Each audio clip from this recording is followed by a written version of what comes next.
এই বর্ষাকাল পড়েছে, আমার আর দুপুরে শান্তি নেই। একটু খেয়ে দিয়ে ঘুমাবো, রেস্ট নেবো, তার কোনো উপায় নেই।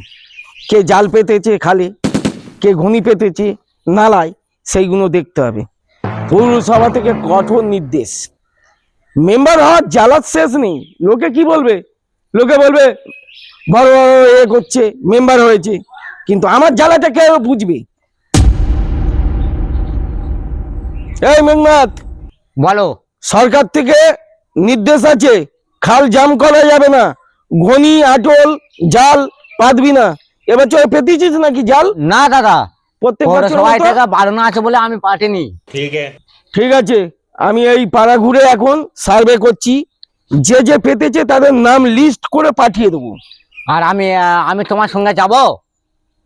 আসবি আয়। ঘনি তুলে মাছগুলো আত্মসাৎ করে নেবো।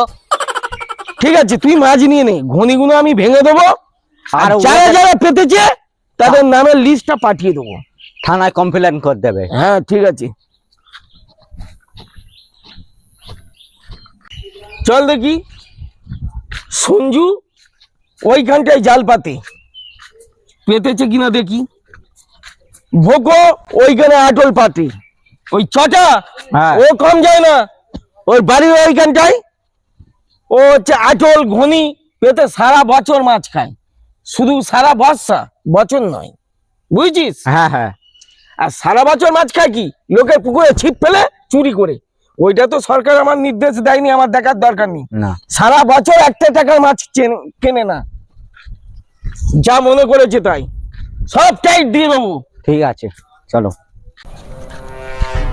বললাম এইখান দিয়ে জল পাস হয়। মেঘনাথ, আটলটা তোলো, মাছ থাকলে নিয়ে নাও। ও মা গো, মাছকে চুরি করে নিয়েছে।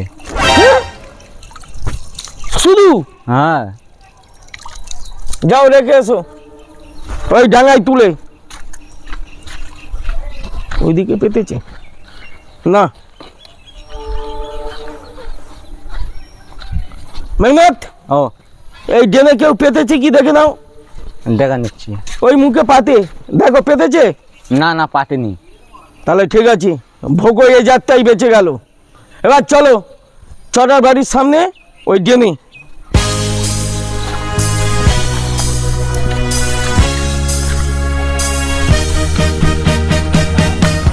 শোন মেঘনাথ, হ্যাঁ, হালকা করে এইখানটা থেকে উকি মেরে দেখে আয় জাল পেতেছে কিনা।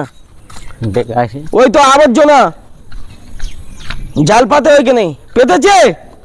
না দাদা, পাঠেনি। আচ্ছা চলে আয়। এবার ছটার বাড়ির সামনে এই দেখ। দাদা, ঘনিটা আটলটা তুলি। দাদা, এই যাত্রার নয়, এ হচ্ছে ছটা বিষাক্ত মাল। এদিকার কেস ওইদিকে করে দেবে, ওকে ডাকি, বুঝছিস? হ্যাঁ, হ্যাঁ। ও একটু কুটকা চলে আছে। এই ছটা, ছটা, এই ছটা। বিশ্বদা, ও এত বর্ষা পড়েছে, বড়া মনে হয় পাঁজা মেরে শুয়ে আছে। হতে পারে, এমনি তো খুব একটা সৎ ছেলে নয়, অপকর্ম করে বেড়ায়। এত টাকা টাকি করতে যেতে এই চটা! আছে। এই ছটা, তুই বাড়বি না আমি ঢুকবো তোর বাড়ির ভিতর? কি হয়েছে গো বিশ্বকা? দুপুরবেলা বাড়ির সামনে লোকজন ঘুমাচ্ছে, চিল্লাচ্ছ তুমি? চেঁচামেচি করে তোর ঘুমের ব্যাঘাত ঘটালাম। এই যে এই আটল পেতেছিস, তোর নির্দেশ সরকারি জানা আছে, খালে বিলে সব সময় পরিষ্কার রাখতে হবে, আটল ঘনি জাল পাতা যাবে না। এটা কেন পেতেছিস? জুম্বা জুম্বা দুদিন মেম্বার হয়ে আর উকিল হয়ে গেছো না, সাঁটিয়ে মারবো না এমন, একদম আটলের ভেতরে ঢুকিয়ে দেবো রে। দেখেছিস মেঘনাথ, হ্যাঁ বলো। তুই তুলতে যাচ্ছিলিস, আমি বললুম না পুরো গচ্ছে গবেট মাথা। ধান খেয়েছিল বলে ওদের গরুর মাথায় ঘুষি মেরে গরু অজ্ঞান করে দিয়েছে।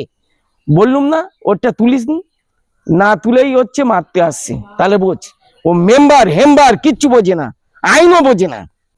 জায়গা আমার, খাল আমার আন্ডারে, আমি ঘনি পাতবো, তোদের কি রে? তোদের কি? এই ছোটা, তোর বড় জোর ওরে চোটপাট করা তোর হচ্ছে ব্যবস্থা, এখনই থানায় ঢুকিয়ে দেবো রে ওরা। যত বড় মূল্য তত বড় কথা, আমার বাড়ির সামনে দাঁড়িয়ে আর আমাকে গালাগালি। আমি মানহানিতে মামলা করবো কাকা তোমার নামে।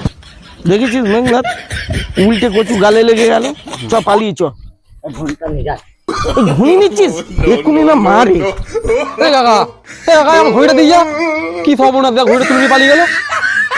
এখন আর কোনো কথা হবে না চাচা, যা কথা আবার কোর্টে হবে, ঠিক আছে? বাড়ির সামনে পেয়ে মেম্বারকে চোখ রাঙানি, মারতে যাওয়া, এর ফল খুব খারাপ হবে।